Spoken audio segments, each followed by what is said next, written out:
Imaginez perdre la personne qui vous aime le plus avant même d'avoir pu lui dire « pardon ». Paul pensait que manquer de respect à sa mère, c'était normal, jusqu'à ce qu'un événement choc vienne bouleverser sa vie. Ce qui s'est passé après, personne ne l'aurait cru, et vous non plus. Restez bien jusqu'à la fin, car cette histoire risque de vous faire réfléchir et peut-être même vous toucher en plein cœur. Paul, 17 ans, est un adolescent comme tant d'autres. Toujours rivé à son téléphone, il passait des heures sur les réseaux sociaux, à discuter avec ses amis ou à jouer à des jeux en ligne. Lorsqu'il était à la maison, il s'enfermait dans sa chambre, des écouteurs vissés sur les oreilles, ignorant presque totalement la présence de sa mère.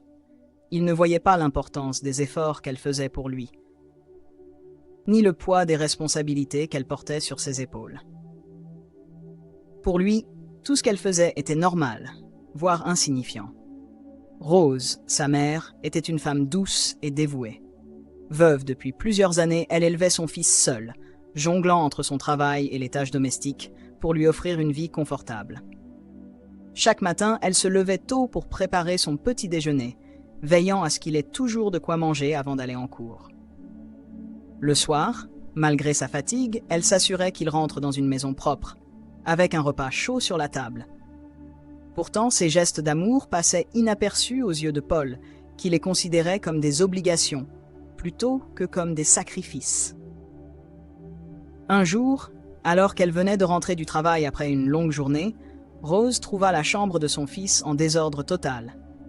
Des vêtements traînaient sur le sol, des assiettes vides jonchaient le bureau, et une odeur désagréable flottait dans l'air. Soupirant, elle frappa doucement à la porte. « Paul, peux-tu au moins ranger ta chambre ?»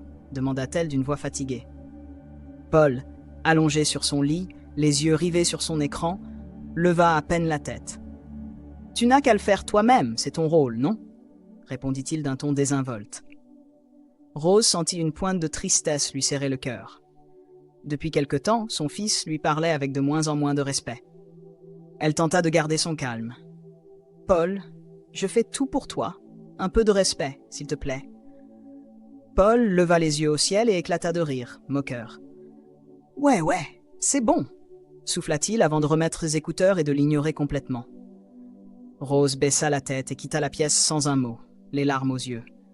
Elle ne savait plus comment lui faire comprendre combien elle l'aimait, combien elle se sacrifiait pour lui et combien son attitude lui faisait mal. Les jours passaient, et Paul devenait de plus en plus distant, de plus en plus dur avec elle.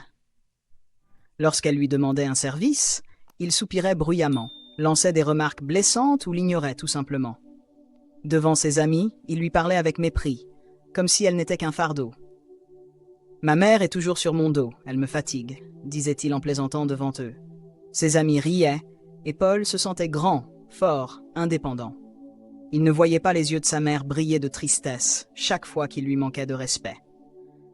Il ne voyait pas ses mains fatiguées frotter le sol de la maison pour qu'il puisse vivre dans un environnement propre. Il ne voyait pas son cœur se briser un peu plus à chaque insulte, à chaque regard indifférent. Et Rose, elle, gardait le silence. Mais au fond d'elle, elle se demandait combien de temps elle tiendrait encore. Ce soir-là, Paul rentra tard, comme à son habitude. Il avait passé la soirée avec ses amis, insouciant, riant aux éclats, sans se soucier de l'heure ni des appels manqués de sa mère. Lorsqu'il poussa la porte de la maison, il s'attendait à entendre Rose lui faire des reproches, comme elle le faisait toujours. « Paul, où étais-tu ? Tu ne pouvais pas prévenir ?» Mais à sa grande surprise, la maison était plongée dans un silence inquiétant. Il alluma la lumière du salon et balaya la pièce du regard. Tout était en ordre, trop en ordre. Aucun bruit de télévision, aucune casserole sur le feu, aucune présence rassurante. Sur la table, une simple feuille de papier était posée. Intrigué, il s'approcha et la prit entre ses doigts. L'écriture fine et tremblante de sa mère y était soigneusement tracée. « Paul, je suis désolé si je t'ai trop demandé. Je voulais juste ton respect. Aujourd'hui, j'ai dû partir pour une urgence. Je t'aime, maman. » Il fronça les sourcils et souffla d'agacement. Encore un de ces trucs dramatiques, pensa-t-il. Sa mère avait toujours eu tendance à exagérer. Peut-être qu'elle était partie chez une amie pour se plaindre de son comportement, ou bien elle avait simplement voulu lui donner une leçon en disparaissant quelques heures. Il jeta la feuille sur la table et haussa les épaules. Rien de bien grave. Il se dirigea vers le réfrigérateur, se servit un soda et alla s'affaler sur le canapé, sortant son téléphone pour reprendre ses discussions avec ses amis. Mais à peine avait-il déverrouillé l'écran qu'un appel fit vibrer l'appareil. Le numéro était inconnu. Paul hésita un instant avant de décrocher, sans se douter que cet appel allait bouleverser sa vie. « Allô » lança-t-il d'un ton désinvolte. De l'autre côté de la ligne, une voix grave et professionnelle se fit entendre.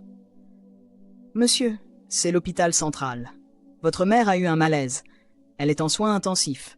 Nous avons trouvé votre numéro dans ses contacts d'urgence. Le temps sembla s'arrêter. » Paul sentit son souffle se couper, ses muscles se raidirent. Son cœur s'accéléra violemment dans sa poitrine comme s'il tentait de s'échapper.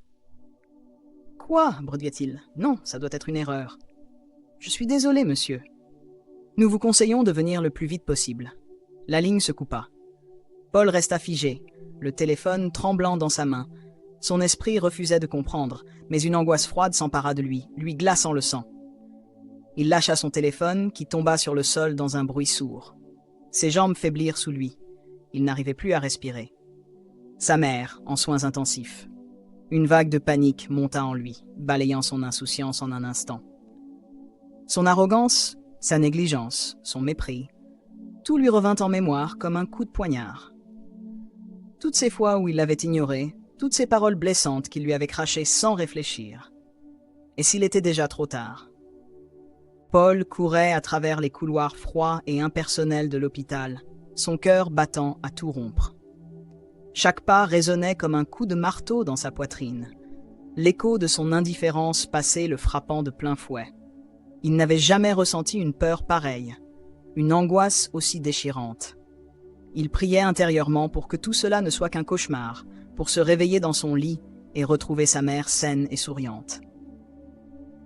Lorsqu'il arriva devant la chambre, il s'arrêta un instant, le souffle court. Il redoutait ce qu'il allait voir. Prenant son courage à deux mains, il poussa lentement la porte et entra. La pièce était calme, à peine troublée par les bips réguliers des machines qui entouraient le lit. La lumière tamisée donnait à la scène une atmosphère irréelle. Là, allongée sous un drap blanc, sa mère semblait si fragile, si petite, loin de l'image forte qu'il avait d'elle. Son visage était pâle, marqué par la fatigue et la douleur, mais une sérénité étrange y régnait. Paul s'approcha doucement, le cœur serré. Il sentit une boule douloureuse lui nouer la gorge en voyant les fils et les perfusions reliées à son corps affaibli. Il s'agenouilla près d'elle et prit sa main tiède dans la sienne, la serrant avec une douceur qu'il ne lui avait jamais montrée auparavant.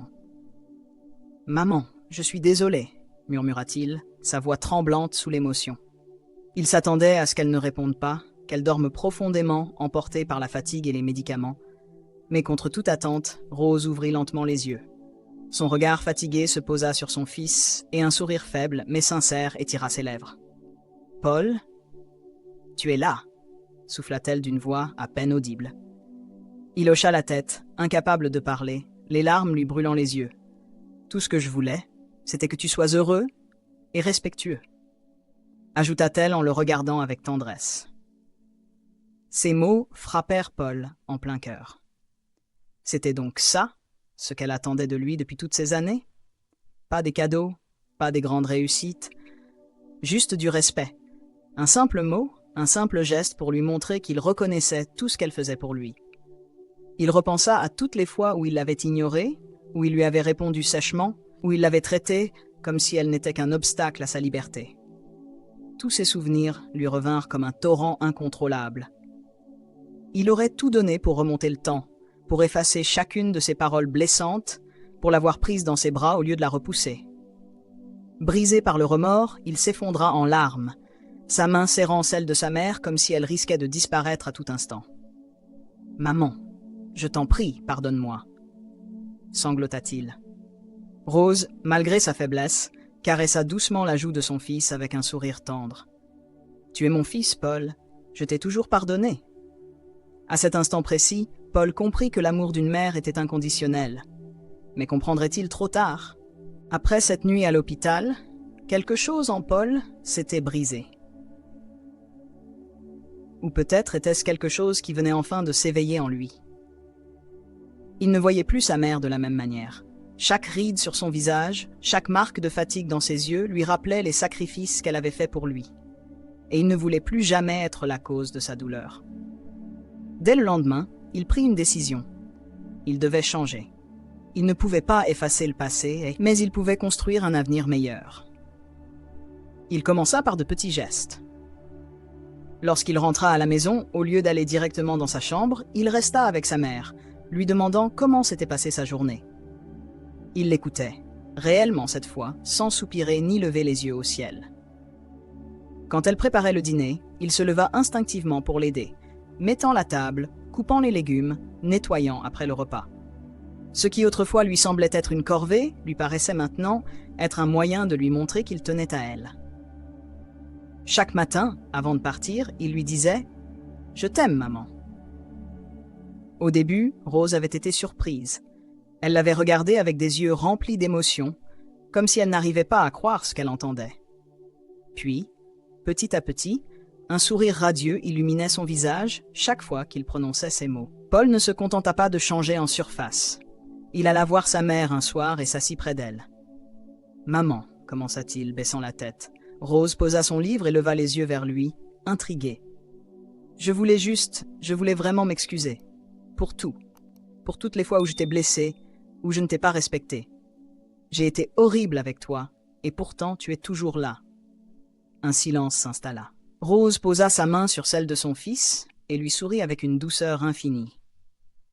« Tu es mon fils, Paul, et je t'ai toujours aimé malgré tout. » Les jours passèrent et Paul voulait lui prouver chaque jour qu'il avait changé.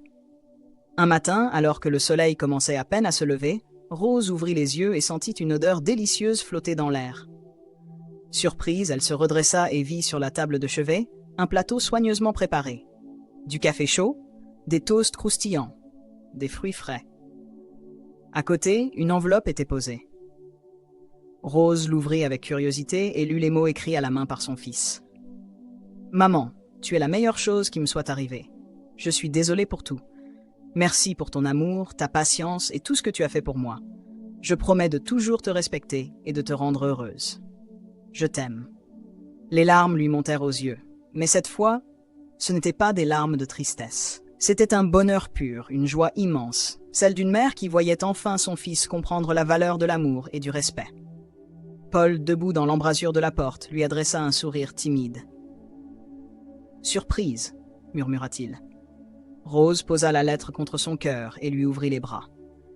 Paul s'y précipita, la serrant fort contre lui, comme s'il voulait rattraper toutes ces années d'indifférence. À cet instant, il comprit. L'amour d'une mère était le plus grand trésor qu'il ait jamais eu. Et cette fois, il ferait tout pour le chérir. Cette histoire nous rappelle une vérité fondamentale. Parfois, on ne réalise la véritable valeur de ce qu'on aime que lorsqu'il est trop tard.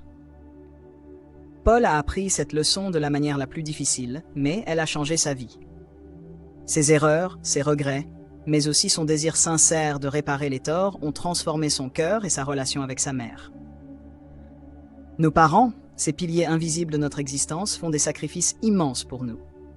Ils nous aiment d'une manière inconditionnelle, sans attendre en retour. Mais combien d'entre nous prennent le temps de leur dire « merci » ? Combien d'entre nous leur montrent chaque jour à quel point ils comptent pour nous? Il est crucial de ne pas attendre que ce soit trop tard pour exprimer notre amour et notre reconnaissance. La vie est fragile, et chaque moment passé avec ceux qu'on aime est précieux. Si cette histoire vous a touché, laissez un like et partagez-la autour de vous pour que d'autres puissent en tirer des leçons. Et dites-moi en commentaire, quelle est la plus belle chose que vous ayez faite pour votre mère? J'ai hâte de lire vos histoires. N'oubliez pas de vous abonner pour ne manquer aucune autre histoire inspirante.